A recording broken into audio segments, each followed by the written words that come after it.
Bismillahirrahmanirrahim. Alhamdulillahirabbil alamin. Wassalatu wassalamu ala asyrafil anbiya'i wal mursalin sayyidina Muhammadin wa ala alihi wa sahbihi ajmain. Asyhadu an la ilaha illallah wa asyhadu anna Muhammadar Rasulullah. Radina billahi rabba wa bil islami dina wa bi Muhammadin nabiyyin wa rasulah. Saudara pengurusi majlis yang dihormati pengurusi Majlis Syura Kebangsaan Profesor Dr. Ridwan Osman, Ketua Majlis Istisyari Wadah Ustaz Makno Manuti, para qiyadah pimpinan Wadah ABIM PKPIM, para mutamirin mutamirat sekalian, Assalamualaikum warahmatullahi wabarakatuh. I would like to welcome foreign guests to our ijtima'. Firstly, I would like to welcome Brother Naqibullah Ahmadi. Brother Naqibullah, can you stand up? He is the new head mission of the Islamic Emirate of Afghanistan. Yeah.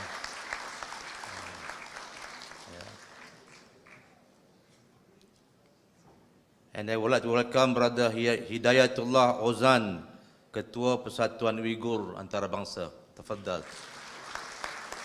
Daripada Turki,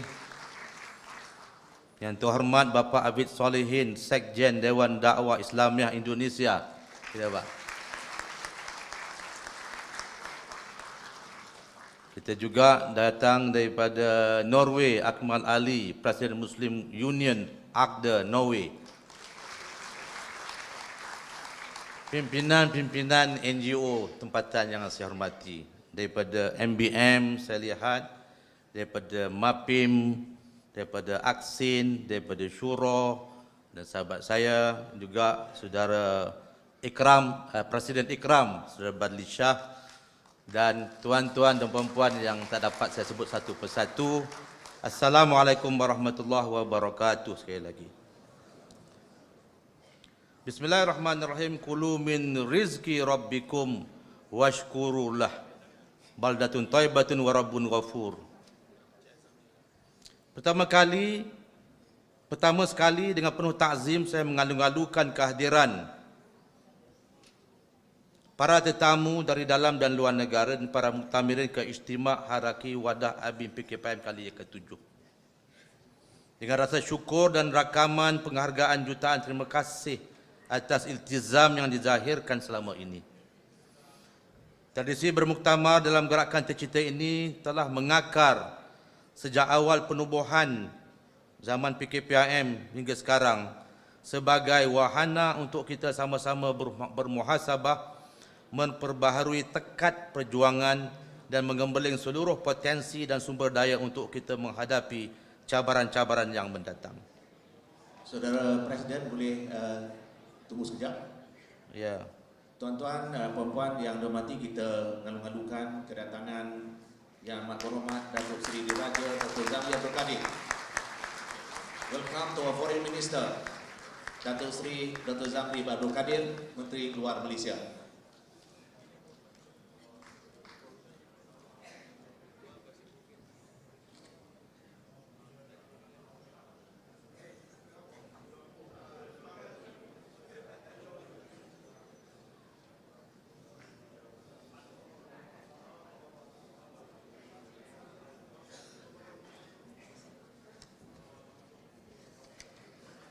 Sila Datuk Seri.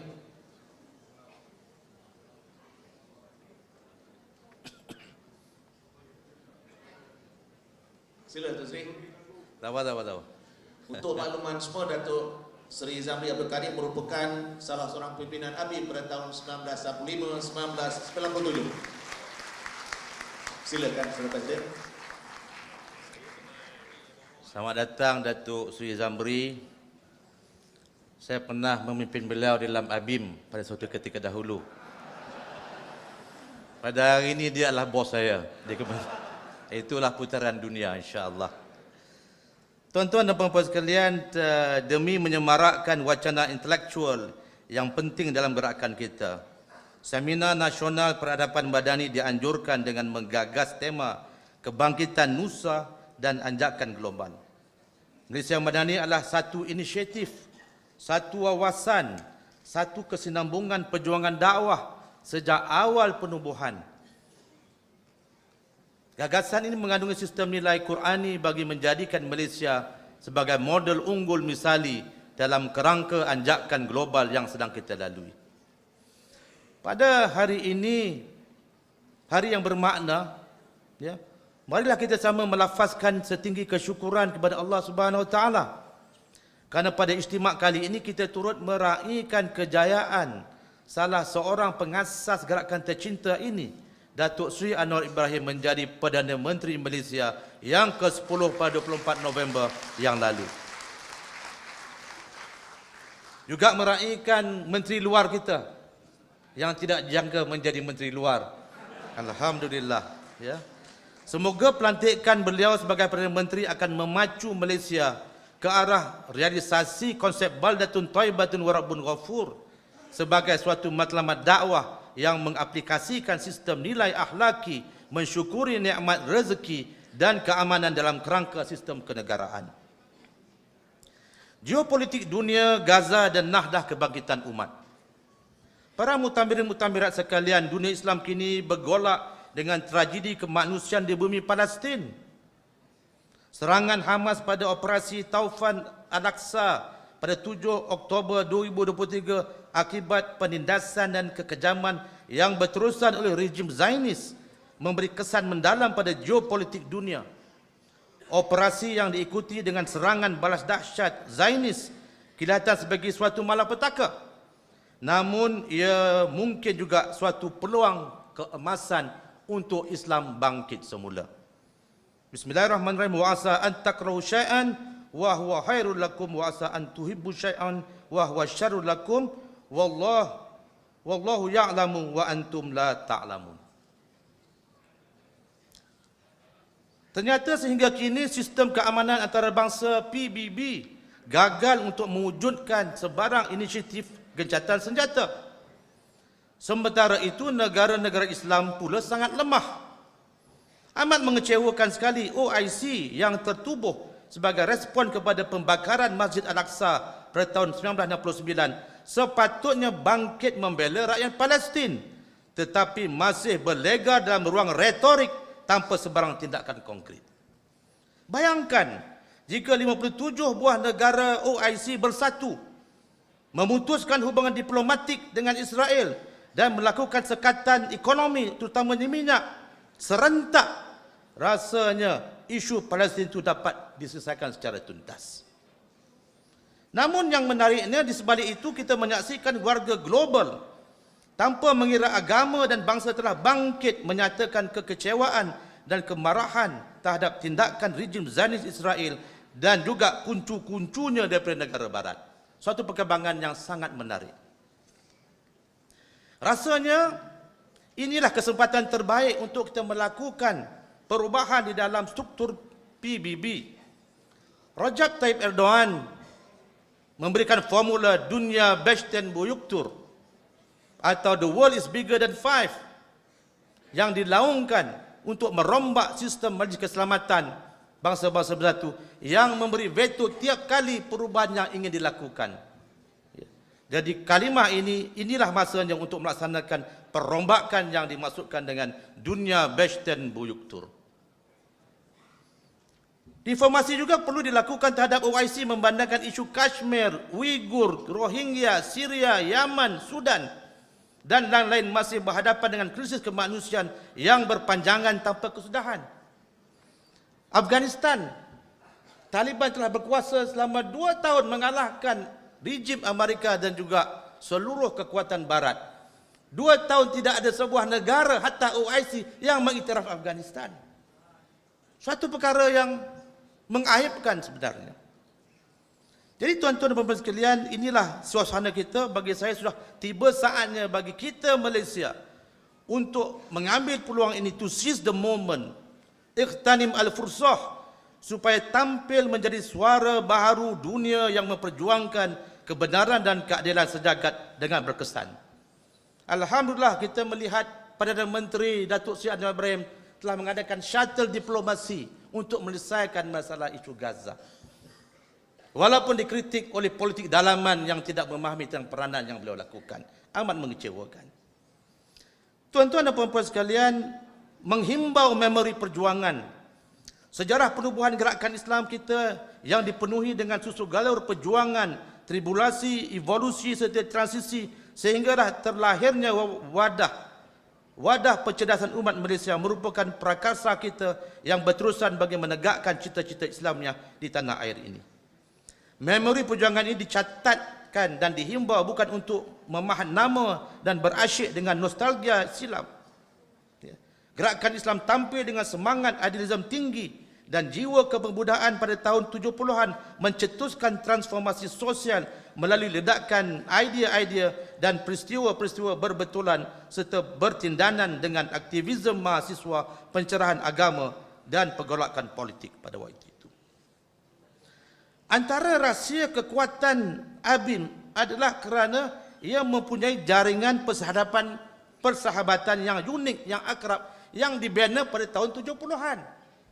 Tiap kali ada kem belia tahun 70-an, 80-an, kita memanggil seluruh pemimpin-pemimpin belia Islam seluruh dunia untuk membawa agenda Al-Wa'yul Islami.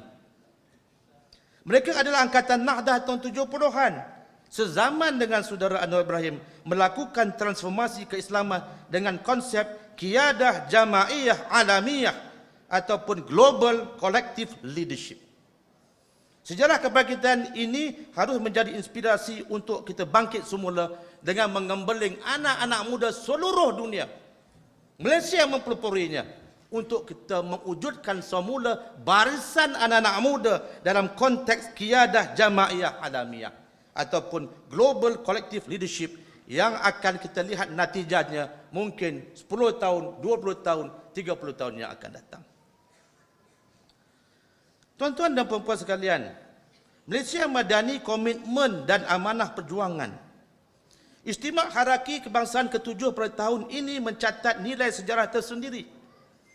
Hari ini dua orang tokoh besar gerakan iaitu almarhum Datuk Dr. Siddiq Fadil dan Ustaz Razali Nawawi tidak dapat bersama untuk menyaksikan buah hasil perjuangan gerakan tercinta ini. Agenda Malaysia Madani yang dicetuskan oleh Datuk Seri Anwar Ibrahim, rentetan daripada penubuhan PKPM lagi, merupakan kemuncak kepada perjuangan yang panjang di hadapan kita. Bermula satu tugas untuk mengangkat negara sebagai negara baldatun thayyibatun wa rabbun ghafur ke arah merealisasikan cita-cita kekhalifahan. Misi Madani berpaksikan asas utama iaitu pendidikan dalam aspek diniyah, insaniyah, hadariyah yang memberi kesedaran dan kecelikan agar mampu membina momentum kepada perubahan. Ustaz Siddiq Fadil dalam kertas pembentangan beliau pada 1996 lagi dalam Konvensyen Masyarakat Madani Pembinaan Masyarakat Moden Malaysia berkata, Malaysia Madani yang jelas menekankan martabat kuasa dan peran serta rakyat itu hanya akan terlaksana dalam masyarakat yang celik dan terdidik. Tanpa budaya ilmu yang kuat, rakyat akan selamanya diperalat oleh pihak-pihak yang lebih kuat, termasuk para penguasa yang selalu mengambil peluang menikmati kebodohan rakyat. Oleh itu menjadi tanggungjawab kita semua dan amanah kepada kita semua untuk sama-sama mendukung dan menjayakan agenda Malaysia Madani ini dengan seluruh kekuatan dan juga tenaga kita. Tuan-tuan dan puan-puan sekalian, apakah cabaran-cabaran Malaysia Madani? Cabaran yang pertama adalah cabaran faham kebencian, ketaksuban dan juga fitnah. Ini cabaran kita. Ini merujuk kepada ayat Al-Quran dalam surah Al-A'raf. Bismillahirrahmanirrahim. Walaqad zara'na li jahannam katsiran minal jinni wal ins lahum qulubun la yafqahuna biha wa lahum a'yunun la yubsiruna biha wa lahum azanun la yasma'una biha ulaika kal an'am bal hum adall ulaika humul ghafilun. Ini masalah ketaksuban, ini masalah ekstremisme, ini masalah ahli-ahli dididik untuk tidak berfikir dan taksub kepada pemimpin-pemimpin tertentu. Cabaran yang kedua, gejala ini tertumpu kepada gerakan untuk menjatuhkan pemerintah atas apa jua alasan. Mereka tidak langsung berminat untuk bersama-sama mengukuhkan dasar-dasar negara. Banggangan dan tomahan sentiasa saja diwujudkan dan diada-adakan tanpa sebarang alasan yang kukuh dan substantif. Mereka hanya mahu menarik perhatian para penyokongnya dan tidak berminat untuk berhujah secara positif dan juga membina. Tujuannya hanya untuk menjatuhkan dan untuk mendapat kuasa. Cabaran yang kedua adalah mediatisasi agama. Mediatization of religion.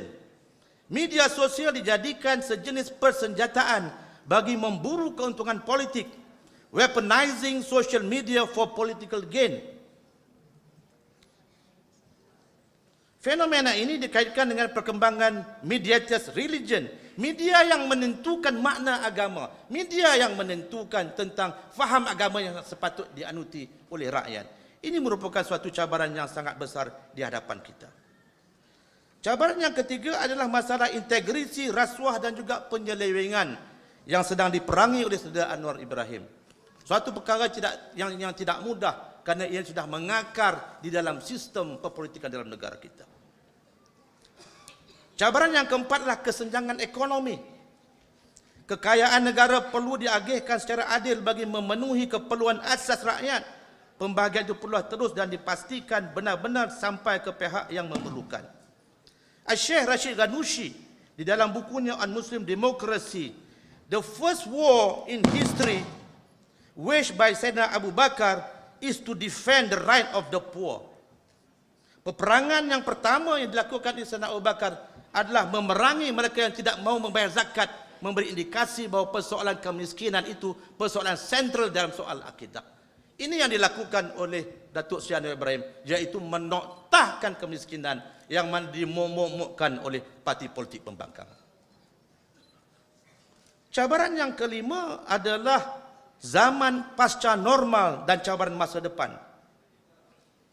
Mengikut Dr. Ismail Faruqi, if you are working to enhance unity and beauty, that is operationalize Tauhid, in the world you are naturally engaged in the future-oriented activity, you are actually working towards developing a better future that you desire. Jika kita tidak merancang masa depan, maka masa depan kita akan dijajah dan kita semua akan menjadi sebahagian daripada masa depan orang lain. Masa depan adalah milik siapa yang bersedia pada hari ini. The future belongs to those who prepare it today. Untuk itu saya mencadangkan beberapa agenda tindakan.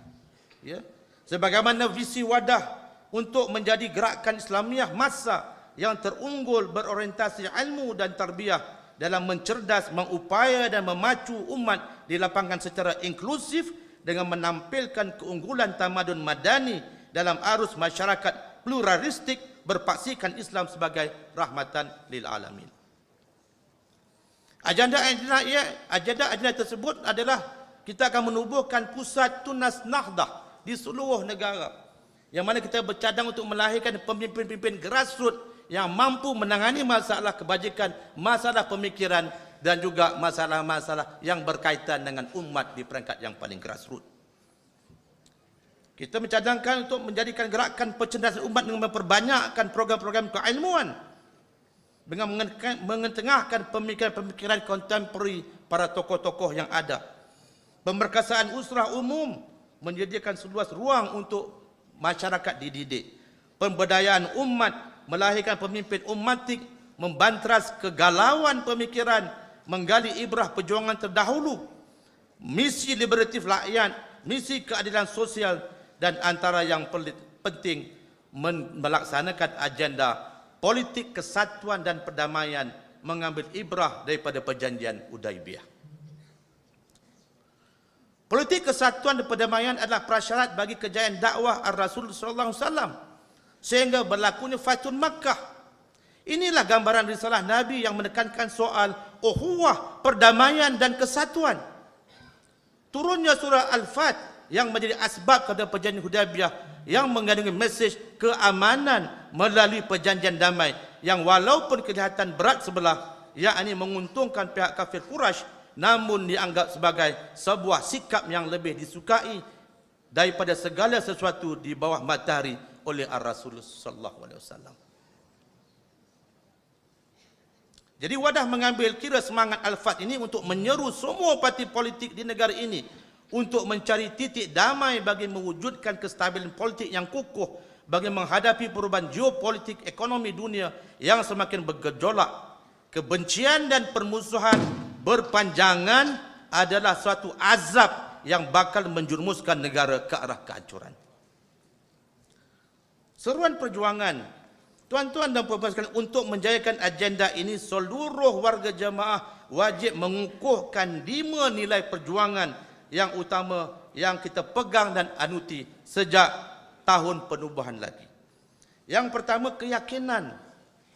Merujuk kepada surah Al-Baqarah 249. Orang yang meyakini bahawa mereka akan menemui Allah. Berapa banyak terjadi golongan yang sedikit dapat mengalahkan golongan yang banyak dengan izin Allah, dan Allah berserta orang-orang yang sabar. Nilai perjuangan yang kedua iaitu hidup ini untuk berjuang. Ya. Sebab orang berjuang, orang yang mati syahid, dia sebenarnya tidak mati. Ya. Wala taqulu lima yu'talu fi sabilillahi amwat bal ahya walakin la tash'urun. Dia tidak mati. Orang yang berjuang walaupun hakikatnya mati di dunia, tapi dia tidak mati. Cuma kita tidak memahami. Nilai yang ketiga adalah pengorbanan. Ya, Al-Baqarah 207. Berjuang tanpa pengorbanan bukanlah sebuah perjuangan. Kita kena sanggup untuk mengorbankan segala-galanya demi sebuah perjuangan yang tercinta.